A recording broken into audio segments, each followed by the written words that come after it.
Tá começando mais um Vida e Saúde, tudo bem com você? Eu espero que possa ficar ainda melhor a partir de agora, com as dicas, com as informações, com tudo que você vai aprender no programa que foi feito com muito carinho para você. Eu quero convidar você para refletir junto comigo sobre o capítulo 18 do livro Ciência do Bom Viver, da escritora americana Ellen White, que diz mais ou menos assim: permaneça à vontade desperta e devidamente dirigida, e ela comunicará energia a todo o ser, sendo maravilhoso auxiliar a manutenção da saúde. Olha só, você precisa estar atento a tudo que você pode fazer para melhorar a sua saúde. E a gente está aqui para te ajudar nesse processo, viu? Olha, a gente vai falar hoje sobre glaucoma, um problema muito terrível que precisa da nossa atenção, merece o nosso cuidado.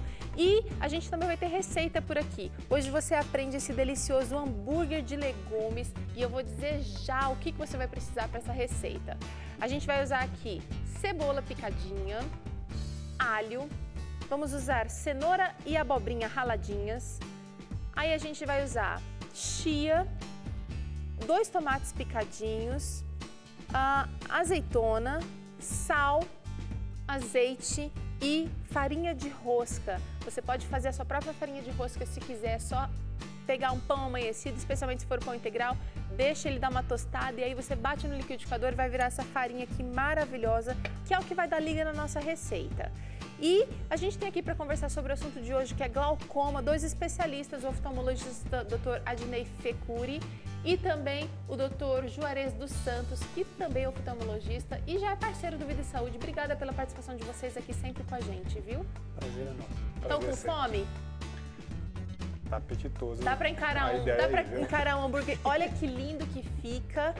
Eu sou fã de lanche pro jantar. Adoro comer um lanchinho. Tô sempre pronta para comer. Você tá rindo? Você tá com fome também? Você é suspeito também, né, doutora Adnei? Esse é um hambúrguer que a gente vai aprender. Eu vou explicar basicamente o que nós vamos preparar aqui, porque à medida que eu for preparando, a gente também vai conversar com os nossos especialistas aqui sobre o assunto de hoje.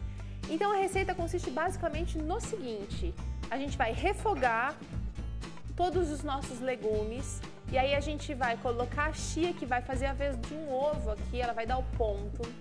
Vamos deixar esfriar essa mistura, a gente adiciona a farinha de rosca, molda os hambúrgueres e leva para assar. Então, primeira coisa, acho que eu vou aquecer o forno e aí a gente pode começar a nossa conversa aqui. Aí, agora sim.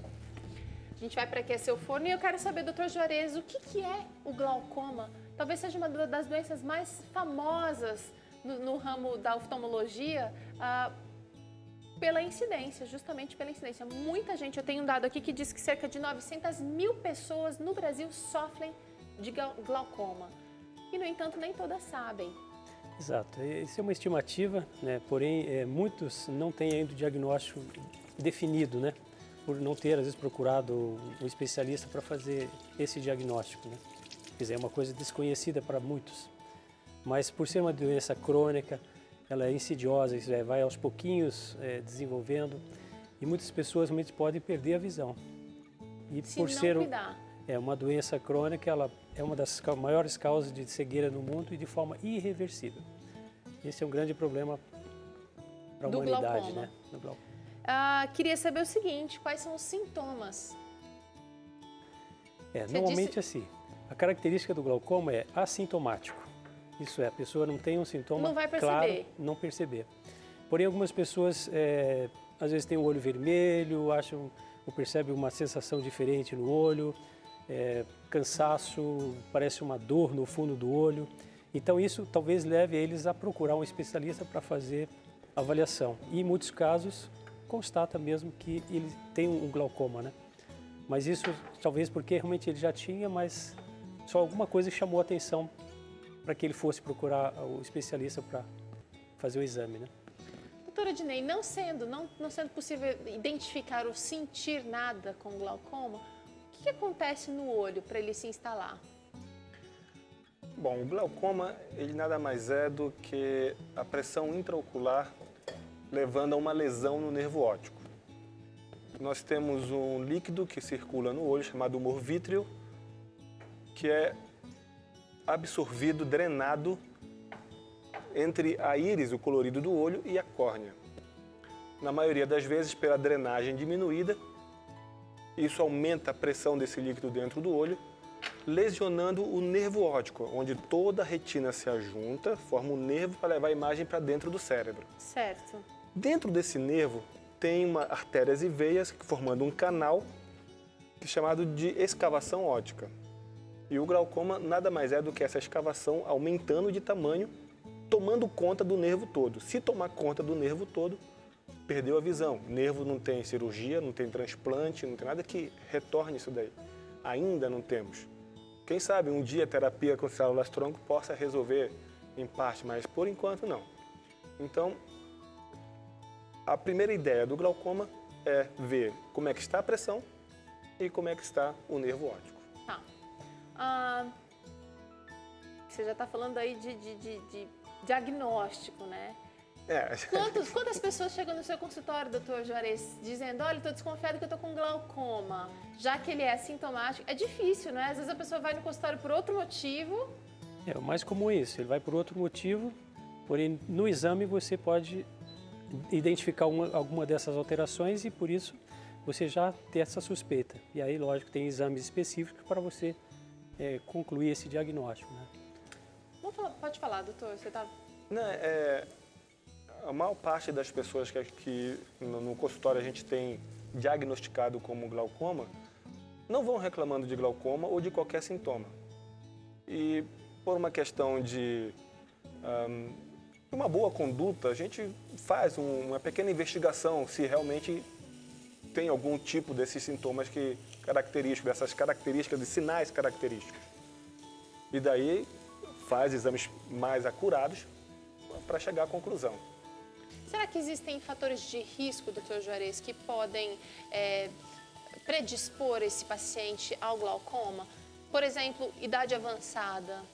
Diabetes é muito comentado também com relação ao glaucoma. Então, alguns fatores mais importantes seriam a idade, né?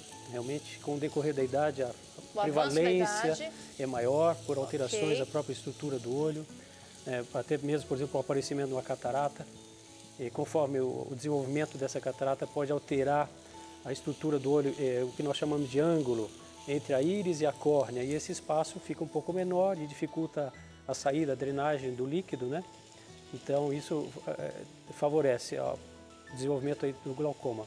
Outra coisa seria, por exemplo, a doença diabética, como você citou, por alterações da circulação, todo o fator vascular que tem na estrutura do olho. A raça também, né? Também da raça, né? Exatamente. As pessoas, as negras, né, em geral, têm aí uma incidência maior. Olha que interessante. Isso é um fator que realmente predispõe bastante. Outra coisa, risco seria algumas medicações, né? Lembra aí dos corticoides, chamados corticoides, são medicações que, por algumas doenças, às vezes a pessoa precisa usar essa medicação e, em decorrência disso, ele acaba desenvolvendo um glaucoma. Doutora Dinei, um outro fator de risco talvez importante, que talvez não tenha sido muito mais comentado, seria o tabaco. Fumar também é um fator de risco. Por quê? Tem estudos mostrando que um cigarro, um só, não é um maço todo, um cigarro é o suficiente para aumentar a pressão intraocular em até 5 milímetros de mercúrio. Até 5 milímetros de mercúrio. E a pressão intraocular elevada é justamente a maior causa dessas lesões lá no nervo óptico. Um cigarrinho, gente, a gente não está falando aqui de muita coisa, não. Nos exames periódicos, a pessoa está acostumada, vai todo ano lá bonitinho, lá no doutor, no oftalmologista. Que tipo de exames ela vai fazer para identificar o glaucoma precocemente? Bom, 2 exames básicos. A medição da pressão intraocular, chamada de PIO, e o exame do fundo do olho. São duas formas que você tem de fazer o exame fundo do olho, realmente só olhando lá o nervo óptico, ou fazendo o mapeamento da retina, onde você olha toda a estrutura dentro do olho. Esses 2 já é o suficiente para você suspeitar. E daí tem outros exames mais detalhados, como o campo visual, a estereofoto da papila, a paquimetria para ver a espessura da córnea. Muito bem lembrado, doutor Juarez, porque a espessura da córnea a média de 520 micrômetros, mas tem gente que tem mais de 600, tem gente que tem menos. E quando você vai medir a pressão, o aparelho é sempre calibrado para a média, 520. Então, às vezes, você mede a pressão do olho, tá boa. Mas você vai medir a espessura da córnea, ela é maior. Então, você tem que fazer uma contagem ali, um cálculozinho para compensar. Então, tudo isso é importante na hora que você vai... Eu quero saber o seguinte, o que ele, doutor Juarez, ele está dizendo que uma pressão do olho está boa ou está ideal. O que isso significa? Existe uma pressão que não é ideal ou uma pressão que, de repente, seria a que a gente deveria ter? Existe aí, assim, vários estudos e a pressão do olho, ela pode variar, né? Em umas pessoas um pouco mais, outro menos, né? Entre 8, 10, até 18, 20 ou até um pouco mais, que é considerada uma faixa, vamos dizer assim, normal. Ok. Mas depende da pessoa. Por exemplo, esse exemplo da córnea mais espessa. A pessoa vai medir, ela pode parecer mais alta. No entanto, isso não é um fator que está ali desenvolvendo, ou vai desenvolver um glaucoma, né? Então, a pessoa pode medir a pressão e essa pressão às vezes ser considerada normal dentro dessa faixa, mas ele tem outras coisas, né? Por exemplo, alteração já do nervo e outras coisas do olho que pode já ser considerado glaucoma, né? Entendi.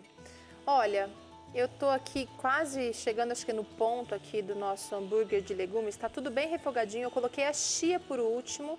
Vou temperar com um pouquinho de sal. E aí, a gente precisa deixar essa misturinha aqui, dar uma descansada e esfriar. Porque nesse ponto, quando esfriar, que a gente vai dar o ponto com a farinha de rosca. Então, vamos fazer o seguinte, eu quero convidar vocês para... Enquanto essa misturinha aqui, esse nosso refogado esfria, vamos assistir junto uma reportagem interessante sobre uma pessoa que convive com o glaucoma. E aí a gente já volta aqui. Qualquer semelhança nesta casa não é mera coincidência quando o assunto é glaucoma. Tem mais pessoas na sua família que têm glaucoma? Tem a minha irmã Silvia. Mas as igualdades oculares, se é que existe esse termo, param por aí. Porque o Adilson... Eu parei o tratamento.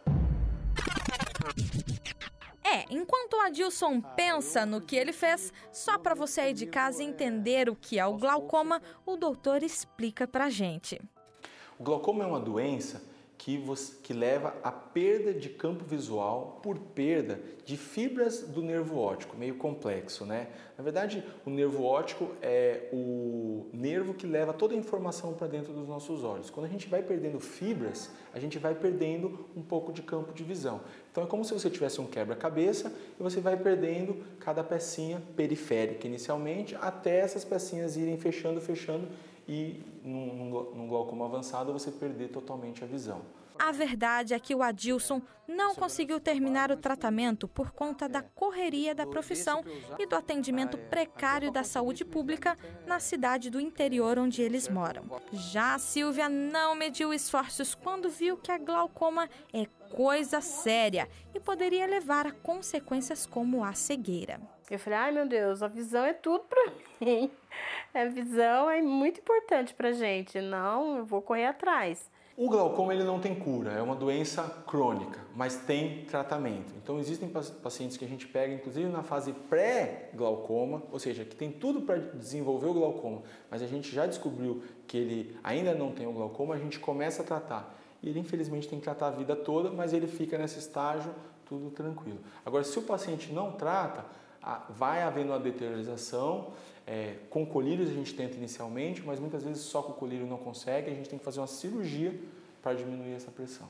O caso dela precisava de uma intervenção, mas com o tratamento que ela seguiu à risca, o bisturi passou bem longe. Eu sou assim, quando tem problema de saúde, eu vou, se manda aí fazer isso, fazer aquilo, eu vou em frente. A sua saúde em primeiro lugar. Em primeiro lugar, com certeza. Nem todo mundo tem essa determinação de seguir o tratamento à risca. Queria que você falasse um pouquinho disso, doutora Dinei. Às vezes o paciente vai, ele faz o exame, ele segue a sua recomendação e quando você receita o colírio, no caso do glaucoma aqui, você percebe que talvez ele não siga a coisa certinha. Dali um tempo ele volta lá no consultório e você percebe que não houve melhora. Olha, isso é uma cruz que vocês precisam levar, doutor Juarez? Dificuldade. É dificuldade mesmo, porque A pessoa, às vezes, faz um bom acompanhamento durante 1, 2, 3 anos e está sentindo bem, está sentindo nada, nos exames não vê alteração e começa a relaxar. A primeira coisa que eu falo quando eu começo um tratamento de glaucoma é o seguinte: você tem que usar esse colírio para o resto da sua vida, até seus 150 anos de idade, ou quando algum oftalmologista ou eu pedir para parar de usar. Nenhum outro médico pode pedir para você parar de usar esse colírio. Você tentando conscientizar de que não pode parar. Agora, quando vocês, vou falar o outro lado aqui, quando um médico fala pra gente que a gente tem que usar um remédio pro resto da vida, especialmente você que é telespectador do Vida e Saúde, tenta levar um estilo de vida mais saudável, a primeira talvez pensamento que vem na sua cabeça é: eu vou reverter essa situação sem o uso de medicamento. Tá errado, o medicamento tem o seu papel e eu sempre penso que Deus deu inteligência para os profissionais, a ciência está avançando e a gente precisa usar isso a nosso favor. Quando o colírio não é usado, a gente viu no caso do rapaz, né, no começo da reportagem, ele por falta de tempo não seguiu o tratamento, quase perdeu a visão. Eu acho que aí o fator, o glaucoma é assintomático, então a pessoa realmente, talvez por não sentir nada assim diretamente, então ele tem dificuldade dessa adesão ao tratamento, né? Mas aí eu acho que é o papel do médico informar ele a gravidade da doença, essa coisa crônica, que se realmente ele não trata, ele tem grande risco de perder a visão. Prejuízo sem volta, que é irreversível. Então, aí você conversar muito com ele e mostrar para ele que realmente a importância do uso. E as indústrias, infelizmente, têm feito assim, preparado medicações que você pode usar 1 vez ou 2 vezes por dia. Isso já é suficiente, né? Que se tiver muitos horários para fazer, usar o remédio, é muito mais difícil ele manter essa rotina. Então, queria saber o seguinte: a gente viu aqui 2 casos de pessoas adultas, né, com glaucoma. Pode existir glaucoma em crianças também? Pode sim. Existe desde o glaucoma congênito, que no nascimento já aparece e a gente tem que fazer o tratamento com uma certa urgência, senão perde a visão para o resto da vida. E glaucomas em crianças é mais raro, é mais comum na idade mais avançada, depois dos 45, 50 anos, mas em crianças também, principalmente crianças que na família tem tio, tem avô, às vezes mesmo pai, que tem casos de glaucoma já detectados. Então dá para dizer que o glaucoma é hereditário? Hereditário não, porque hereditário leva a entender de que necessariamente se eu tenho, meus filhos vão ter. E não é assim que funciona. No glaucoma ele é familiar. Na mesma família a incidência é aumentada. Maior, tá? É maior. Tem cerca de, se não me engano, 6% a mais de probabilidade de vir a ter. Não é muita coisa também, mas já é uma questão de você ficar alerta. Prevenir. Tá.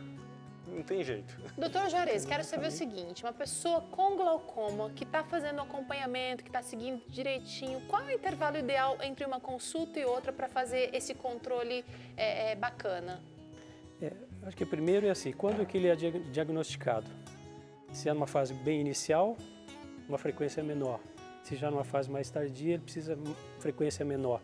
O que seria isso? Uma vez a cada 6 meses? Menos. Menos. Cada 2 meses, 3 meses, ele tem que pelo menos medir a pressão, né? Fazer alguns exames específicos, né? Por exemplo, que a gente tem. Se a medicação está funcionando direitinho. Se a medicação que ele já está usando, usa-se inicialmente sempre um colírio, pode passar 2, 3 ou mais diferentes, né? Porque ações diferentes.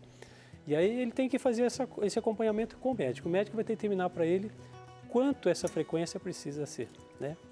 Se cada 2 meses, cada 3 meses, 6 meses. E aí essa evolução com os exames é que você vai seguindo, né? Se mesmo com a medicação você tem prejuízo em relação ao campo visual, a lesão do nervo é maior, então você precisa acompanhar mais de perto, né? E às vezes só o colírio não resolve, precisa ainda ter cirurgia, então o segmento tem que ser bem perto. Tudo isso precisa ser levado em conta. Tudo considerado. Vou levar o nosso hambúrguer aqui para assar. Olha só, ele vai ficar no forno por cerca de 20, 30 minutos. Tá cheiroso, né? Tô de olho nele. Hã? Tô de olho nele. Vou deixar assando aqui, mas olha só, nossa produção já deixou um prontinho. Eu só vou montar pra gente. Olha que legal, olha como ele vai ficar lindo depois que sai do forno. Uma cor super douradinha, vocês estão vendo? Dá pra mostrar aqui também, olha que lindo.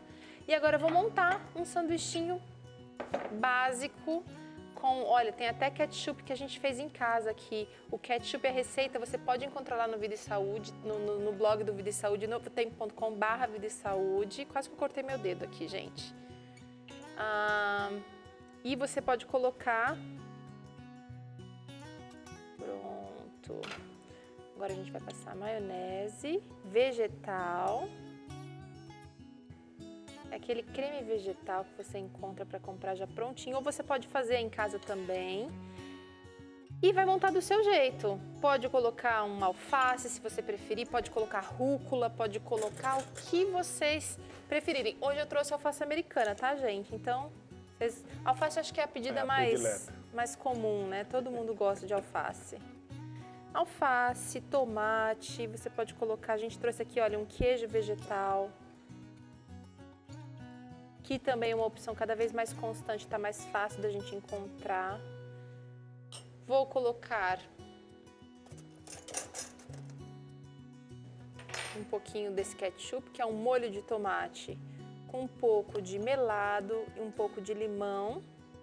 E aí ele está bem encorpado. Uma fatiazinha de queijo vegetal.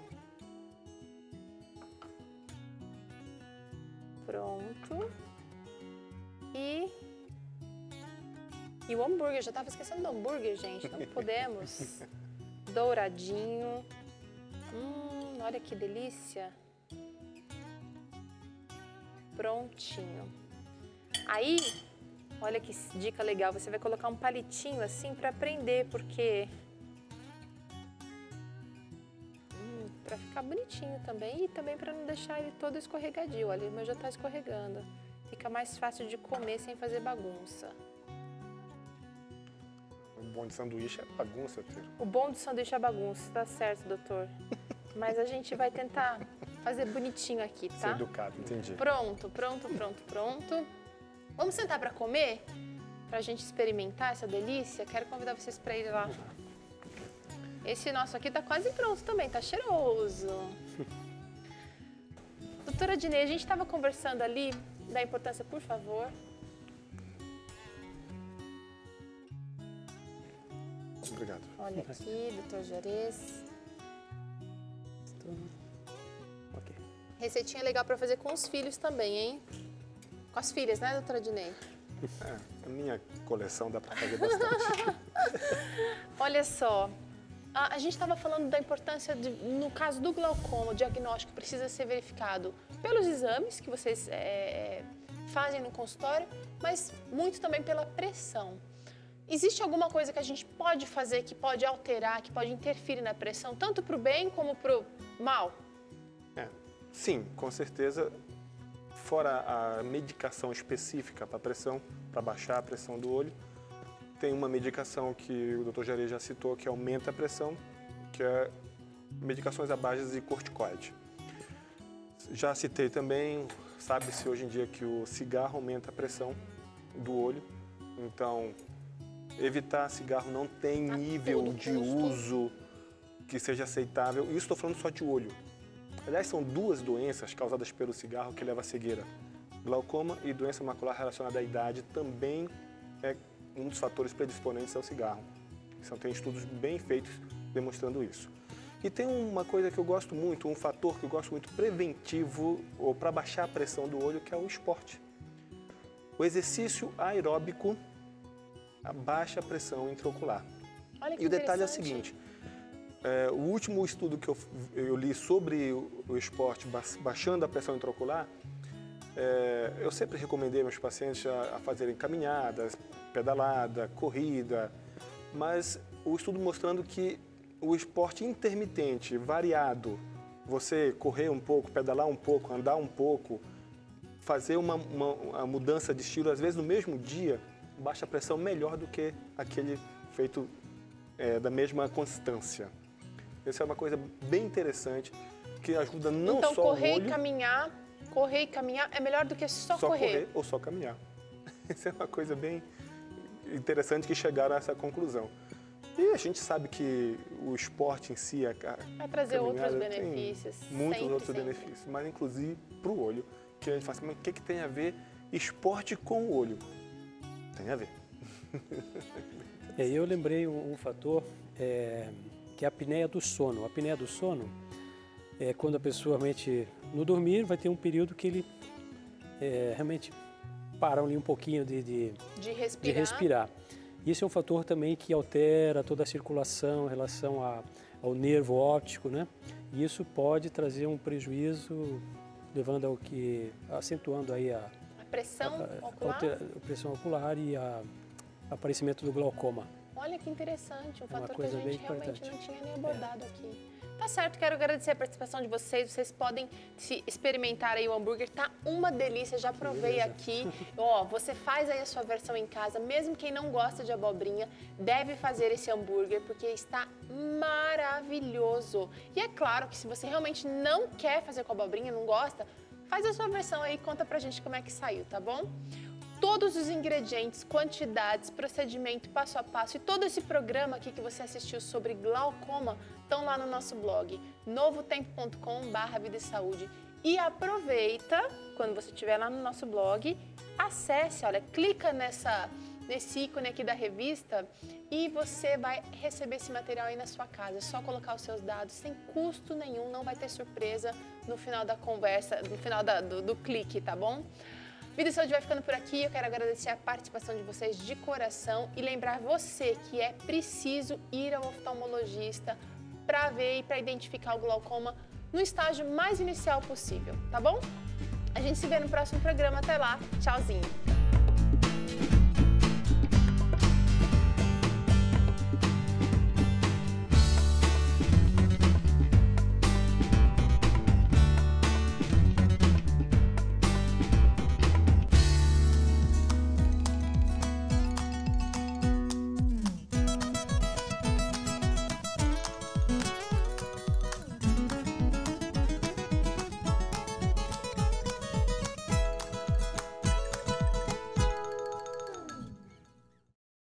Você gostou do que assistiu agora? Tem muito mais esperando por você. Olha só, conteúdo exclusivo. Clica aqui e assine nosso canal. Vai ser ótimo para você.